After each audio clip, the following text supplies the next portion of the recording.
Established in 1875 as the Native Share and Stockbrokers Association, the BSE is the oldest stock exchange in Asia. The history of the BSE is the history of its people, the many men who founded the exchange, and the many people who took the torch forward and built it into the premier institution that it is today. There aren't many institutions in the country which can boast of having a 125-year-old history. Over this lifespan, the BSE has had good times and bad times. Adversity and the way those at the helm of affairs coped with it is what makes BSE today an institution that is vibrant and dynamic. The passing of the Companies Act 1850 paved the way for stock trading in India. But this activity could not pick up in the absence of a large basket of stocks available for trade. The number of shares available was few, and people did not really have large investable funds for trading in stocks. Brokers were a handful of only 6.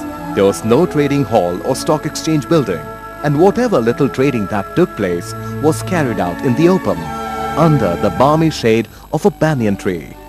The American Civil War, which resulted in an acute global shortage of cotton, changed all that. Lancashire mills had to turn to other sources, including India.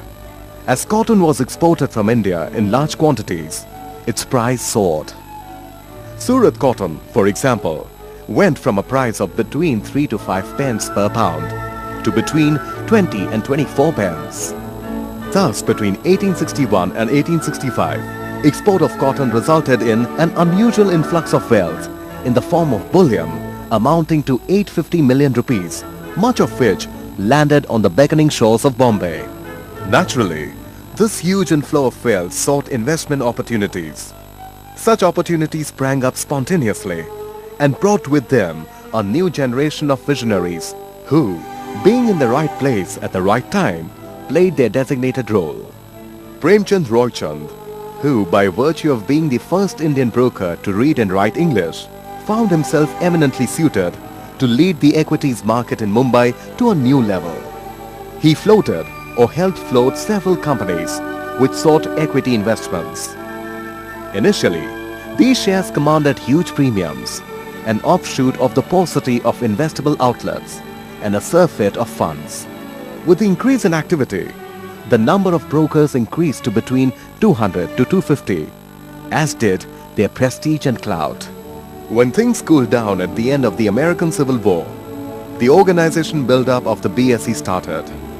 At first, an informal association was created in between, and in 1887, the brokers formalized the arrangement through an indenture, spelling out Articles of Association of the Native Share and Stockbrokers Association.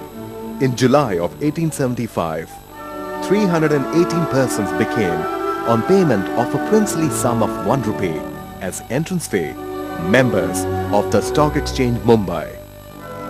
They passed a resolution resolving to form an association for protecting the character, status and interest of native share and stockbrokers and of providing a hall or building for the use of the members of the association.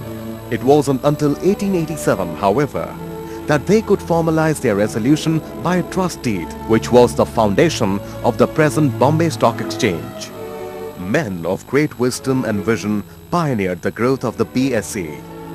Shri Chunilal Motilal, a signatory to the original trust deed and the first president of BSE, saw the exchange through its most embryonic phase. Shri Shapurji Parucha, who was knighted in 1912, was the second honorary president of the BSE. He was responsible for setting up rules and regulation of the exchange. Shri Kikabhai Premchand, the third president of BSE, was knighted in 1931. He later became the Sheriff of Bombay. Shri K.R.P. Shroff, who rose from being a teacher to the presidentship of the BSE, created an indelible impression and used his sterling character, impressive appearance, strength of will and compassion for the benefit of the exchange. In 1916, he became a member of the exchange. In 1920, a director, and retained presidentship of BSE for 43 years between 1923 to 1966. Shri Firoz Jiji Boy also belonged to that generation of stalwarts. He played a stellar role in molding the Bombay Stock Exchange to its present status. He was instrumental in developing the Indian stock markets in general and BSE in particular. It was to commemorate his contributions, first as secretary of the BSE and later as its chairman, that the present stock exchange building was named after him.